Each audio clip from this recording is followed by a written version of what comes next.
Okay, so Death March is finally out. I had it written down for Saturday, but it actually came out today. And I don't know how I feel about that because I'm on a really tight schedule until after like 12:45, and I just want to hurry up and get the show out for you guys. So I'm gonna try to. So expect it to be after 1 when we get the video, and I'm recording it right now at exactly 11. So this show is a fresh take kind of on, I guess, virtual reality and being trapped inside a video game in terms of its character, its main protagonist, because in this show, the main protagonist is a 29-year-old. He's actually a video game programmer, and the game he gets trapped inside of is a game he's actually been working on, and that's a fresh take. I think we all can realize that is a fresh take, having an older person being trapped into the game. But whenever he does get into the game, you will notice he is his high school self again, as you kind of see him talk about himself in high school just a tidbit just before he gets into the video game. So the thing is, though, he has the state of mind of an older person, so he's not just this, Kirito. He's not just this the kid from Log Horizon. I can't remember what his name is, and so on and so forth. So he's kind of like the Overlord guy a little bit, right? So those two older characters those are both fresher takes on just having them, our main antagonists inside a virtual reality video game.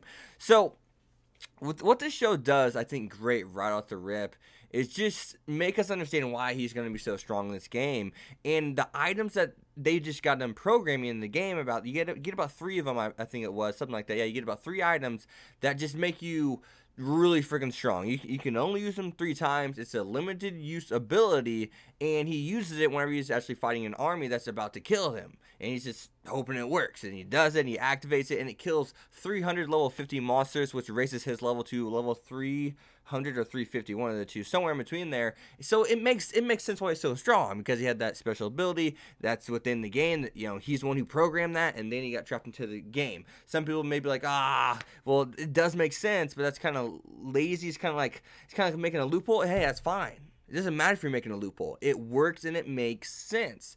So now after that, the biggest thing with the show that I loved, outside of its opening, which is really, I don't know, I just feel like a lot of openings this season are kind of like unique or unique-esque. Like the way this song, the song for this opening is just kind of like really subtle, and then it kind of builds up a little bit, but never builds up too much. And the way it did its visuals is like, you thought, the opening would go one way. It's going to go like this in-depth programming way, because like I can't explain it really well, but like the characters, you see them like fading in and out, and like you see like it looks like there's a bunch of coding going on in the visuals, and that's not exactly the case. And then it just jumps right into visuals of them being inside the game. It's like, you guys will understand once you see the opening. I probably explained that terribly, but you guys will understand once you get there. So after he defeats all the lizard guys, he ends up getting skills. He ends up ranking up. He ends up getting abilities, which he almost does kill himself with his abilities, thinking, hey, I'm going to use this move. This should be far enough away. How about I throw it right there?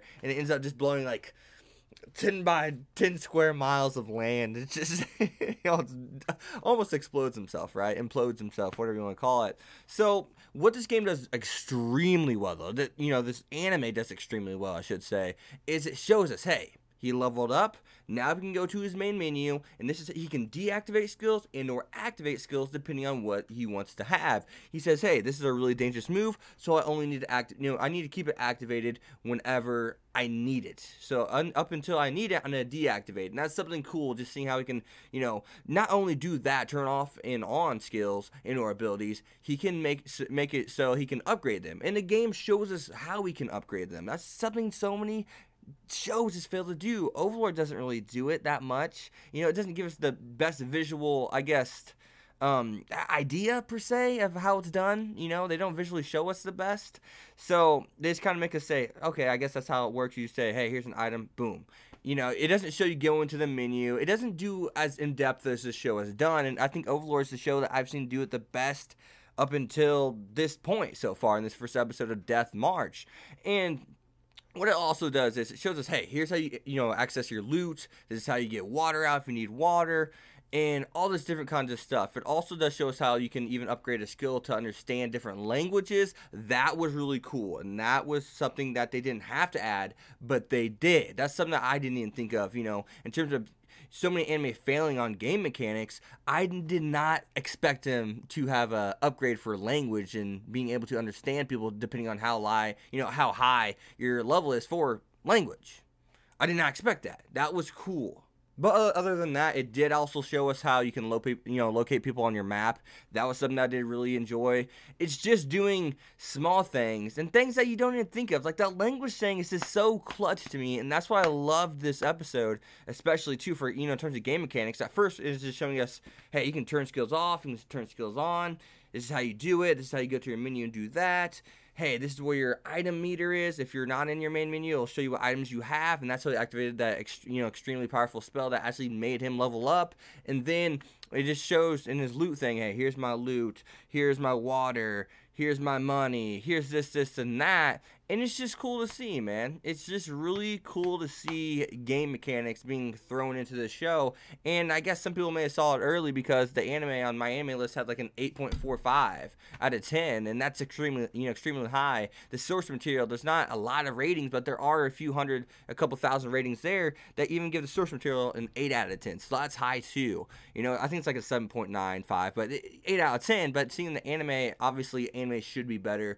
Characters get brought to life, and some people who saw it before me are praising it on my anime list, and I think it's because of these things. And hopefully people see that and continue to see what me and other people early on are seeing in the show, because it's doing a damn good job. But other than that, guys, this was my dark horse, I guess. This is a show that no one really knew too much about, but just reading seeing that the character is going to be a 29-year-old, seeing that the character is now a video game programmer in the game that he's programmed, and how it just kind of just presented itself, saying, hey, this is why this character is so strong, and here are the game mechanics, and here's how they work.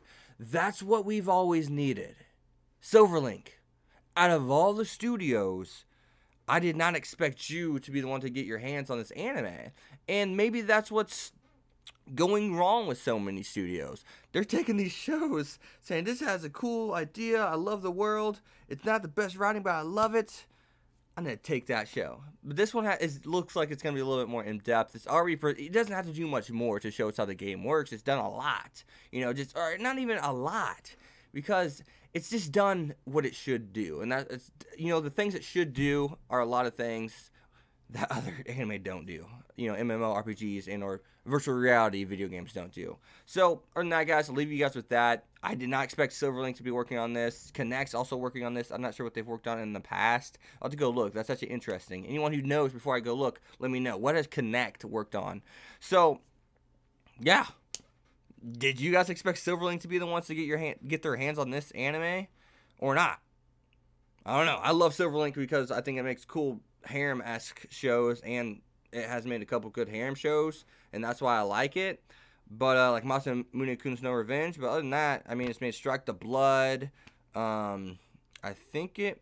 Actually, I don't think it made Armed Machiavellism. It may have. I don't know. But other than that, guys, I'll see you guys next time. Peace. Thanks for watching, guys.